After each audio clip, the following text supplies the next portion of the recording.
In 1970, a pass by DePauw's Jim Abram is pulled down by an acrobatic Steve Rails just short of the goal line. A sneak on the very next play gives DePauw a 7-0 lead. Later, a sideline pass by Abram turns into an enormous gainer. Rails finds himself all alone. He scampers 96 yards for another DePauw touchdown, and the visiting Tigers lead 14-0. But Wabash comes fighting back in the second half. After a lengthy scramble, Don Van Doorzen connects with Dave Garbison on a 12-yard scoring play. With 6.5 minutes left in the game, Van Doorzen hits Larry Ladd with a 4-yard touchdown pass.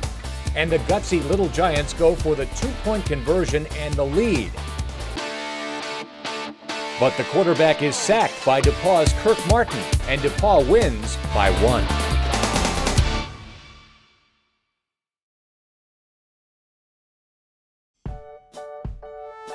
Members of DePauw's Sigma Alpha Epsilon fraternity celebrate with the Monon Bell, which had been on the Greencastle campus for 3 consecutive years. But as the fall of 1971 settled in on the campus, change was in the air. DePauw's new Julian Science Center was under construction, and a model of a new performing arts center was on display.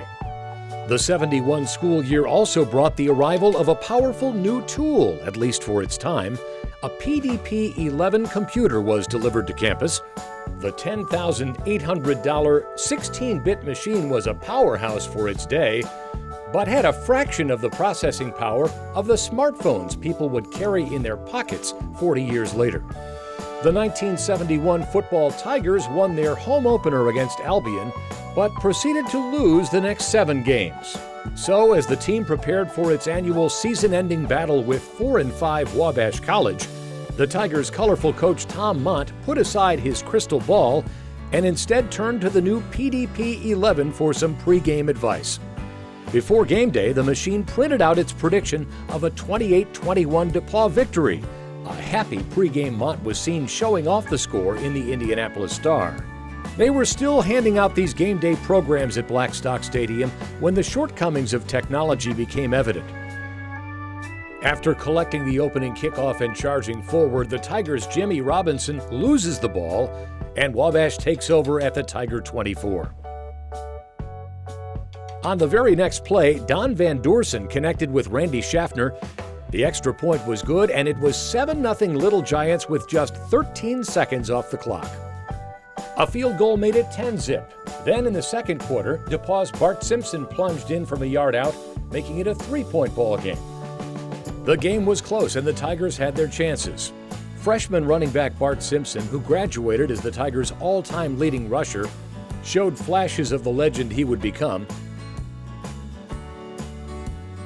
And there were some flashy long plays, like this bomb from quarterback Jim Abrams. But, as they say, turnovers kill, and DePauw represented a house of horrors on this day. This is one of 2 passes intercepted by Wabash, and the Tigers fumbled the ball 11 times. This fourth quarter plunge by Dave Garbison accounted for the only other score of the day. Let down by technology, Coach Mont relinquished the bell as the men from Crawfordsville celebrated their reclaimed prize.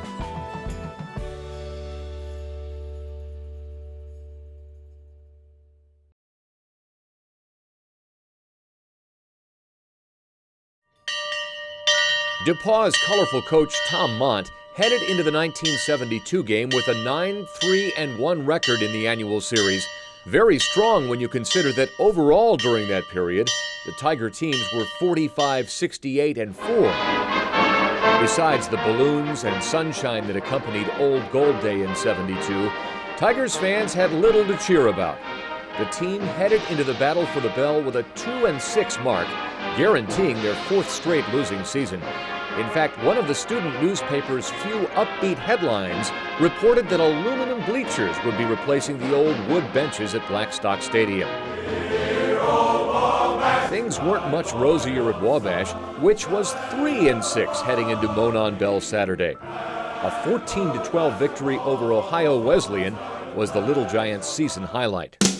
But new storylines and memories are created in the last game every fall, and although some of those memories may be hazy, the 1972 game is remembered as a tough battle.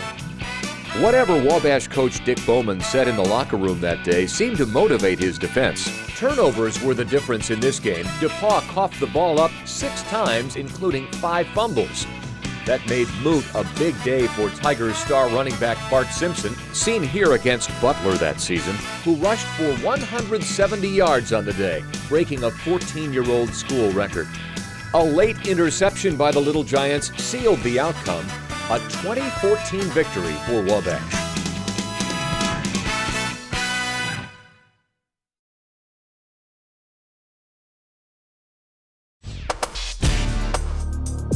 In 1973, a month after the OPEC oil embargo sent gas prices up and created gas shortages nationwide, there was plenty of energy at Blackstock Stadium, where DePauw hoped to end Wabash's 2-game Bell winning streak. A blocked punt in the second quarter led to this touchdown, which gave the Gladiators from Crawfordsville a 7-zip lead. But their jubilation was short-lived. DePauw's all-time leading rusher, Bart Simpson, decided this game single-handedly. He rambled for 190 yards and 2 touchdowns on the day, sealing a 28-21 DePauw victory.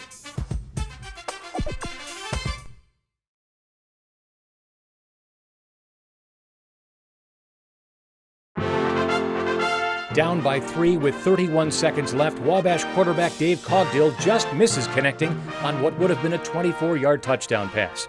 On second down, Cogdill goes for it all again, but this time, Bob Noling can't hang on. Third down, and again the play is designed to be a game winner, but this pass attempt is broken up in the end zone. On fourth down, and with seconds left, Cogdill scrambles and dodges and appears to be going down, but he lets go of one last heave. It falls incomplete and ices a 15-12 victory for DePauw in another of the Monon Bell's fantastic finishes.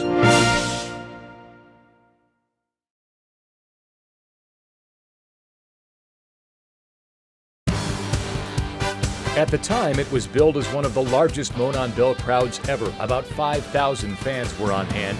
And in the 1975 Classic, Wabash quarterback Dave Harvey had one of the least comfortable seats in the house. He spent much of this afternoon being chased or on his back. And although Wabash's offense gained 57 more yards and 10 more first downs than DePauw did, the Tiger defense roared. This third-quarter interception in the end zone by Tiger safety Randy Wells snuffed out a 76-yard Little Giant drive and helped seal DePauw's 3rd consecutive Bell victory.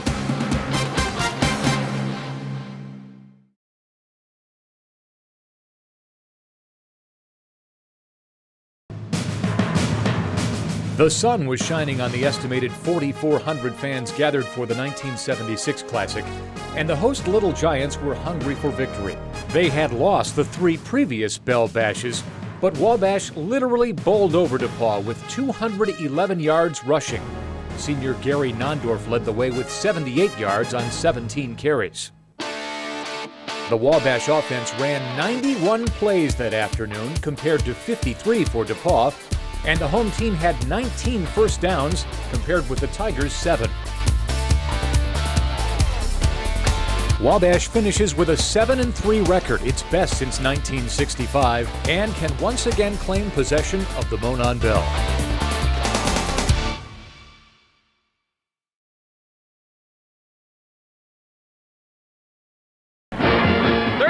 Years ago, the ringing of this bell signaled the passage of the Monon Railroad line from Crawfordsville, 27 miles through the wooded Indiana farmland down to Greencastle. Today, from Blackstock Stadium in Greencastle, Indiana, it's the Little Giants of Wabash versus the Tigers of DePauw. A beautiful day here in Greencastle, Indiana, cold and clear. Big crowd in Blackstock Stadium. Hello, everybody. I'm Jim Lampley. Baldwin will be coming from the left side. Wyrick right at the end line. He's never going to get it away. Scramble for the football. Looks like the black shirt is on it. Officials have decided to call it a safety now. Immediately following the conclusion of this game, we will join in progress our national telecast of Oklahoma Sooners at home playing the Colorado Buffaloes. The national boxing teams from Cuba and the United States going against each other. Again, the punt is blocked, and this time Richardson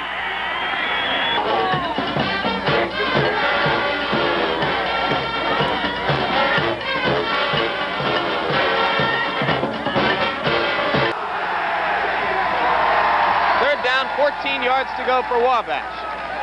Mellinger must not be seriously hurt because he has been back in the ball game on this series. Conway's got running room up the right side on the screen. Gets away from two men, and now he's all alone. Tom Conway goes down the right side, 59 yards. A personal foul. Moves the ball down to the 11-yard line. Mellinger sweeping left. Good block from Conway, and he goes in. Touchdown, Randy Mellinger.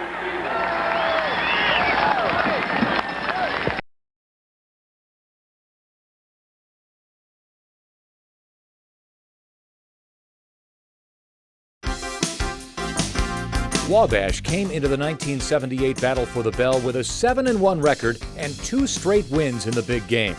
Bob Bergman and his coaching staff at DePauw were 2-6 heading into the season's final battle. And it was one that was fought in the trenches. DePauw managed just 58 yards of offense all day, but took the lead on this first-half field goal. Wabash got into DePauw's red zone on several occasions, but couldn't find pay dirt. The Little Giants tied the game and then took the lead with 2 field goals of their own. Then this safety bumped the home team's advantage to 5 points. The day's final score, Tony Barrick's 3rd three-pointer of the afternoon, gave Wabash an 11-3 victory.